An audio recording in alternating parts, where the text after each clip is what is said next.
করছো শাশুমা? এই তো কাজ করছি। এই, আমার ছেলের সাথে বিয়ে হতে আমাকে শাশুড়ি বলে ডাকতে তো লজ্জা করে না? লজ্জা করে কি করবো শাশুমা? সেই ছোটবেলা থেকে কথা দিয়ে রেখেছো আমাকে নাকি এবারের বউ বানাবে, এখনো পর্যন্ত তো নিয়ে আসলে না। তোমার বৌমা তো এই বাড়িতে আসার জন্য ছটফট করছে। তোমার ছেলে কোথায়? দেখো ঘরে আছে। কি ব্যাপার একা একা আসছিস? তোকে আবার ভূতে ধরলে নাকি? তুই এখানে? তোকে আমার ঘরে আসতে নিষেধ করিনি। তুই সবসময় আমায় এমন করিস কেন বলতো?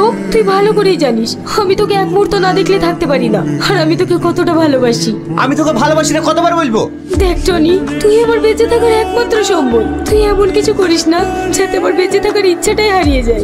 তুই খালি খালি মিথ্যা স্বপ্ন দেখা বন্ধ কর। আমি তোকে কখনো বিয়ে করবো না। তুই হয়তো ভুলে যাচ্ছিস আমাদের সেই ছোটবেলা থেকে বিয়ে ঠিক হয়ে আছে।